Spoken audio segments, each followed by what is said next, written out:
Alrighty, welcome everyone to another edition of the GSMC College Football Podcast, brought to you by the GSMC Sports Network. I am your host, Tommy Brzee. As always, it is Monday, May 27th, and we have a great show for you today. We're going to start talking a little bit about the House settlement that we had some trouble with on Friday, which we'll get into here in a second, actually. And then we're going to jump into Jaden Rashada and how I think this lawsuit is not only something that the sport needs, but is very, very important for the future of the sport and how it's handled.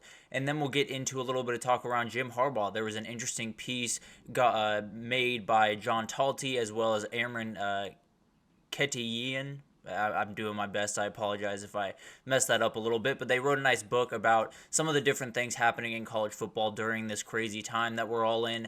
And it included a little story about Jim Harbaugh and how his leave from Michigan was not necessarily what it seemed like on the outside. Then we'll get into a recruiting update. Tons of stuff have happened for the 2025 class that I really, really want to break down for you all. And then we got a Good Vibes Monday, and we're going to break down all of the updates for the College Football 25 game. Tons of really cool things to break down in that. Obviously, happy Memorial Day to everyone out there, including everyone that has served or is serving right now. But before we jump into the show, I do want to remind you all we get tons of questions and comments throughout the show. And the best way for you all to get your question on the screen and we can have a fun back and forth here is to use the tip and donation link at the bottom of the screen, gsmcpodcast.net. It's a huge help not only to us here at the network, but to you all. You get to have a fun kind of back and forth experience here. We all get to kind of know each other a little bit better, which is always a good time. But let's jump right in and let's talk about the House settlement. It has been a crazy, crazy time over the last couple of weeks in college football, and we finally came to an agreement on this House versus the NCAA case that has been festering under the surface for quite some time. This is obviously the NIL back pay case that we've talked about for quite some time. I wanted to break this down just kind of bare bones right now. We will revisit it tomorrow. We are going to try to redo what we did on Friday, which did not go necessarily the way I had planned it. Some audio issues on my end, but we have that totally fixed. We will be back with Andrew Tate and Samantha Genzer tomorrow to talk about all of this stuff, but wanted to break down just what this agreement is and just what you can kind of expect from it going forward. So a couple of the big time things is amateurism is fully dead. The idea that college sports are going to be amateur at this point is a thing of the past. And frankly, it's probably been that way for the last couple of years, but this is the final nail in the coffin there. There's going to be, schools paying players.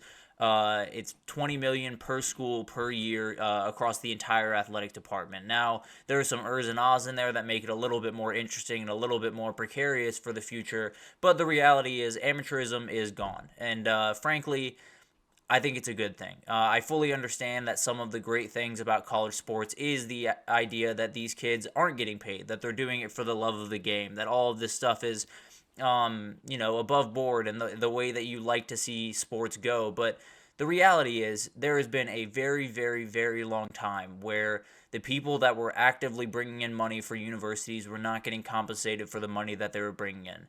The players in football, in basketball, in women's basketball, it doesn't matter. All of these kids play a part in bringing in what is an insane amount of money into these schools over the past, however long, 55 decades, 4 decades. I mean, it's been incredible what these kids have done for these schools, and at some point they were going to come get theirs. At some point, after the first TV deal was signed in college football, this was always an inevitability, at least in my eyes, and I think it's not a bad thing. It's obviously a different thing. It's going to be very weird, but the reality is we're fighting a battle that we don't really need to. I understand there's worry about smaller sports, and I fully get that. I'm not necessarily saying that all smaller sports are going to be more than fine in all of this.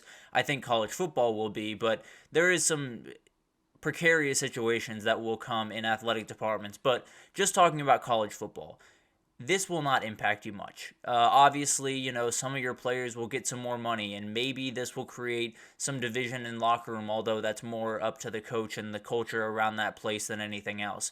But the reality is this was something that not only was going to happen at some point, but needed to happen. There was far too long that we were allowing college sports to work as, you work 85 hours a week and work your butt off and wake up early and get workouts in and then go out in the field on Saturdays and give everything you have.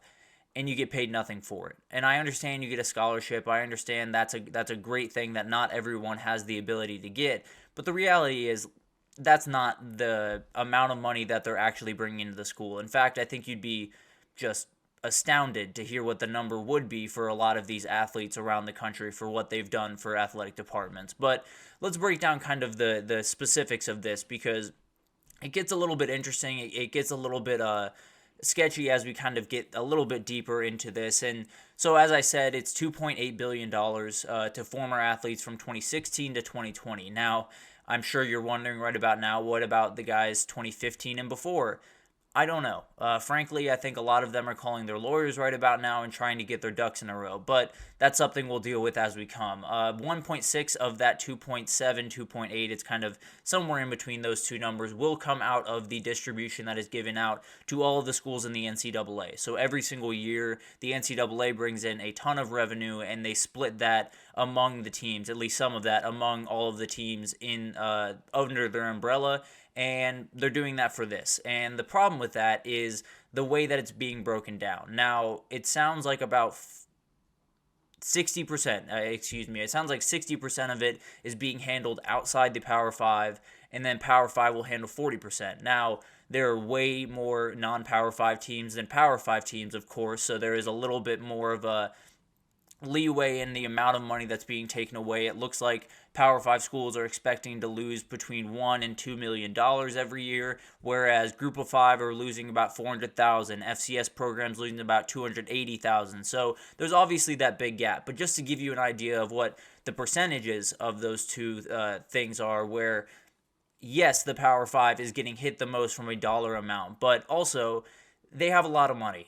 They have a lot of money to spend and a lot of ability to kind of yield that money. So paying that 40% obviously is a remarkable amount for 58 teams, but it doesn't hurt them nearly as much as it hurts everyone else. As you can see, we had the Group of 5 losing almost 1% of their annual budget for their athletic department. FCS losing over 1%, about 1.32, and then the very, very low colleges that I believe do not have college football programs are losing about 1.68, and obviously that creates a little bit of a problem. There was a way to do this equitably that the CCA 22 conferences sent in, where it was 0.88 from everyone. It would be the Power 5 paying about 58%, so it gives you an idea of what the gap is in that the money in the Power 5 compared to the Group of 5 compared to the FCS. So everything seems to be kind of set in stone, and that's just kind of the way it's going to be. But one of the bigger impacts in this, obviously the money impact, is going to be something that we're going to be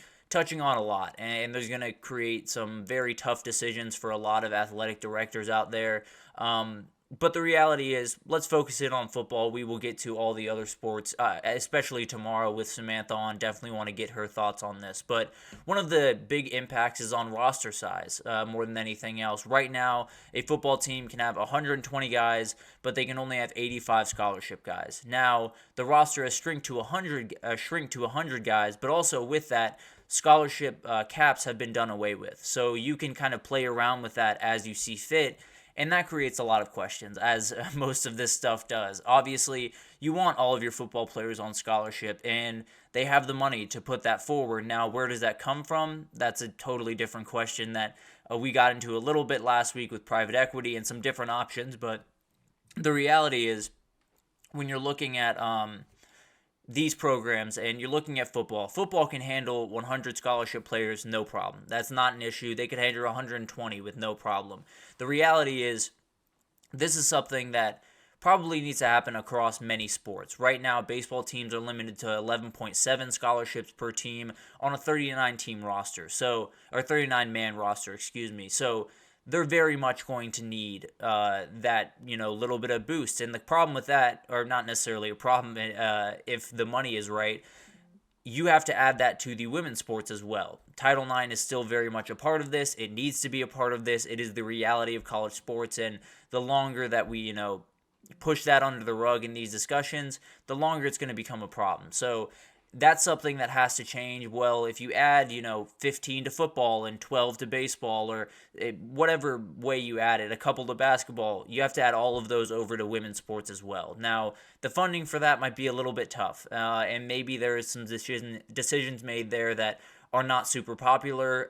Hopefully that all of that money comes through, and maybe this ends up helping women's sports in the long run, which would be an incredible thing. But there are some very, very interesting decisions that are going to be made, not only on specific teams with rosters and with the way that they break down their scholarships, but as an athletic department as a whole, trying to break down how this all looks, how this all works in the future, and how you're going to split up that money, because I bet the majority of it is going towards those college football teams.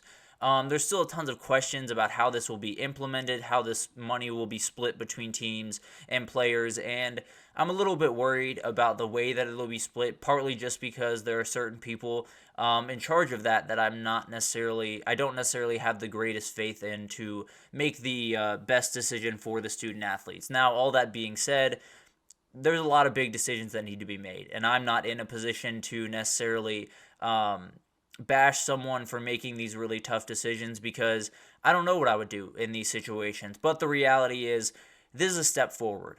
This is something that absolutely was going to happen. It was absolutely probably needed to happen, because it's been way too long that a lot of these college athletes have been putting their bodies on the line, sometimes their lives on the line, on a football field or on a basketball court, and not getting compensated fairly. I understand they're getting scholarships. I understand they have a very, very nice life in those college towns, but we got to be realistic. These people are professional athletes. They're putting everything they can into winning football games, and you got to give them their fair share. That's just the way it is. Now, how much each player gets, how much each school gets, how small schools adapt to this, how small sports adapt to this, I don't know.